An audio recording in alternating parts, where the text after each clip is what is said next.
So here's the new part. This is the old o-ring. Yeah, it's I could really tell that this one is really flattened instead of circular. Yeah, coat it with some power steering fluid before you put it back. So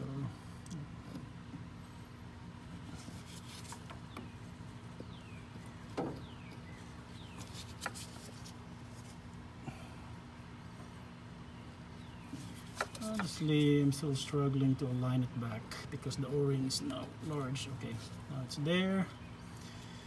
Then the hardest part is actually putting in the bolt because of the space, but it should be okay.